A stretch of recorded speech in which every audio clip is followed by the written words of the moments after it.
There are many photos that get taken and posted online, and some of these photos have captured the very last moments of some people's lives. Today I bring you 5 photos with disturbing backstories. Hello and welcome back, or welcome to my channel. If you don't know what's going on here, well, I'm certainly not going to tell you to side with Blake Lively over Justin Baldoni's alleged sexual harassment against her. No, she's not lying and has absolutely no evidence against her. Yes, she is, and yes, they do. But I am a horror artist and I like to draw what I talk about in these videos. Now, I like scary facts, true crimes, anything to do with the paranormal, aliens, any of that good stuff. And I like to draw, so I like to combine all that into these videos to hopefully bring you a unique experience. Now, if you want to support me in any way, shape or form, I do have a Redbubble store where you can purchase the prints from these videos. On there, I am extremely slack. I have not posted on there for a very long time. Bear with me, I'm trying to get to that.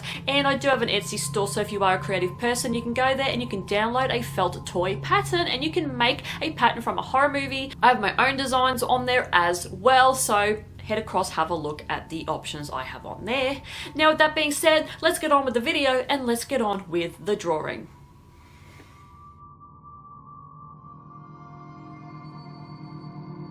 On the 24th of July 2010 in Duisburg, North Rhine-Westphalia, Germany, an electronic festival called Love Parade was being held where allegedly between 200,000 to 1.4 million people and 3,200 police attended the festival, and best part of all, the festival was free. There were stages with DJs playing electronic dance music and floats with dancers and DJs moving throughout the audience. Access to and from the festival was only through a 240-metre tunnel. The festival's opening was delayed, which meant that hundreds of thousands of people were banked up inside the tunnel.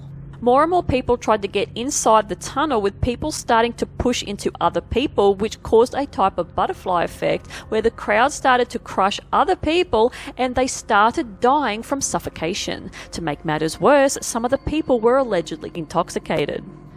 21 people died from suffocation, 15 at the site and 6 in hospital, and another 652 were injured from being trapped between a billboard and a staircase.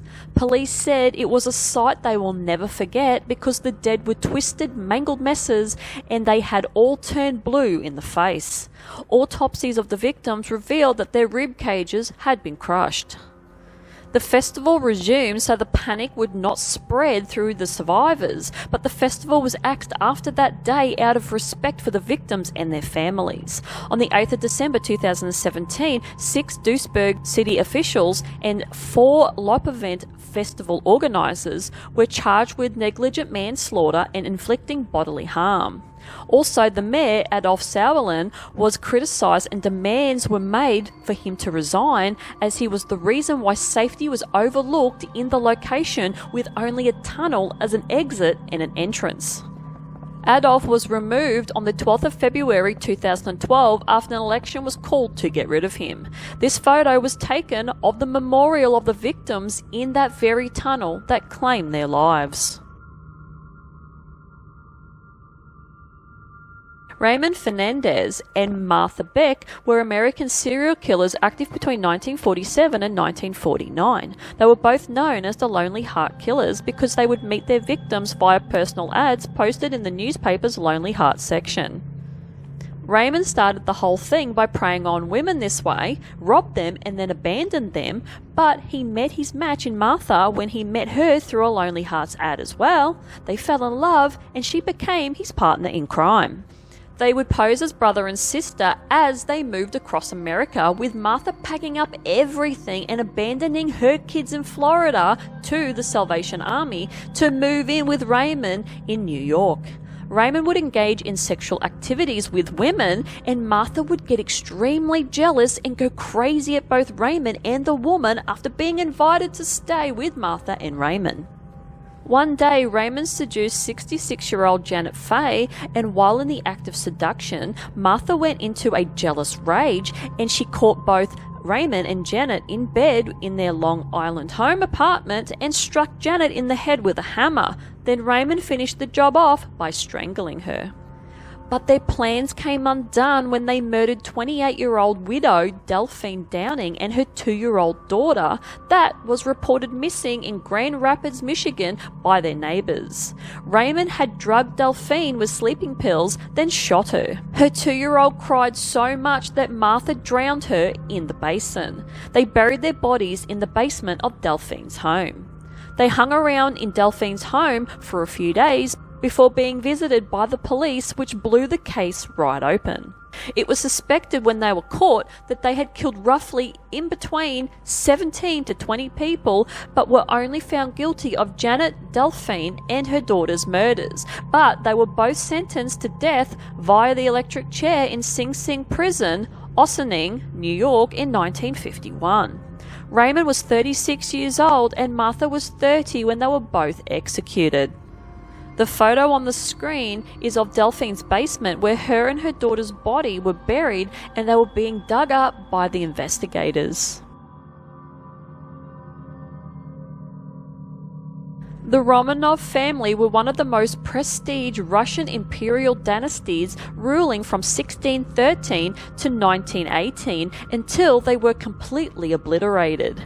In the town Ekaterinburg, Ural Mountains, the ex-Tsar Nicholas II, his wife Alexandra, and 5 children lived with their 4 servants and doctor. Nicholas was nicknamed Nicholas the Bloody because of what happened during his reign, as he really had no idea how to rule Russia. Wars were so bad that Russia lost 1.8 million soldiers and about 1.5 million civilians. Because men had to fight in the wars, there was no one running farms for food, so the food system collapsed, transportation fell apart, and people began to riot in the streets. Because of all the devastation during his reign, he stepped down in 1917. Once Nicholas stepped down, him and his family moved from home to home until they were imprisoned in one by the Bolshevik revolutionaries that had accompanied them after their asylum was refused by Britain and France. They were held in a house that had no bed linen and hardly any plates and cutlery to use. One morning they were awoken by their Bolshevik captors to get moving again, but this is when they turned on them and all 7 Romanov family members were killed by being shot, stabbed with bayonets, and even punched and kicked. Once the murders got out, it actually made Russian people crave for them back, but this wiped out the whole Romanov family dynasty line, and the family was no more after 300 odd years of reign. Their bodies were loaded into a truck and taken to Koptayaki Forest, where they were stripped naked, thrown into a mine shaft, and doused with sulfuric acid to maim them. Their bodies weren't discovered until the mid-1970s, when Dr. Alexander Avdenin found the mass grave, and once the Soviet Union collapsed, the investigation of the bodies happened in 1991, and DNA was done to confirm that it was the Romanov family. This photo is the very place and room where the Romanovs were murdered, in the basement of one of the homes that they were moved to. Karl Wallenda was a German-American high-wire artist who was part of the Flying Wallendas and the Great Wallendas, which consisted of him and his family, which did dangerous stunts high up from the ground without safety harnesses or nets for circuses. In 1974, Karl broke the world record for tightrope walking 550 metres at the age of 69 across the Tallulah Gorge in Georgia. 30,000 people watched Karl do 2 handstands as he crossed. But in 1978, at the age of 73, Karl attempted to tightrope walk between 2 towers of Condado Plaza Hotel in San Juan, Puerto Rico. The towers were 10 stories high, and the wire he was walking on was 37 metres above the pavement.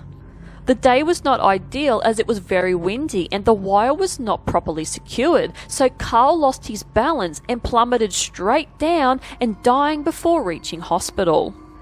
This photo is of Karl just before he fell off the tightrope and hit the ground. Andrei Karlov was a Russian ambassador to Turkey and was invited to give a speech at the opening of the exhibition of Turkish photography of the Russian countryside in Ankara, Turkey, on the 19th of December 2016. A Turkish off-duty police officer named Mevlut Mert Altantaz entered the exhibition using his police badge and was pretending to be one of the bodyguards to Andrei. As Andrei started his speech, Mevlut pulled out his gun and shot Andrei several times in the back, killing him and also injuring other people in there. After killing Andrei, Mevlut went around the room and started destroying pictures on the wall and started yelling Allah Akbar, which means God is great, followed by religious phrases. Not long after, Mevlut was shot and killed by Turkish security forces. The reason for killing Andrei was put down to the several days of protests over Russia's involvement in the Syrian civil war and battle over the city called Aleppo. Also, it could have been to disrupt the Turkish-Russian relationship in an act of terror. This is the chilling photo just before Mevlut in the background shot Andrei. Now, all these cases today have intensive backstories, so if you want to go down some rabbit holes, Google each of these cases and you won't be disappointed. Now, let me know what you think about these today down in the comment section below. Now, the illustration that I decided to do for this one today is a little bit of a weird one, but it's the image that I got to sort of combine all of these cases into the illustration.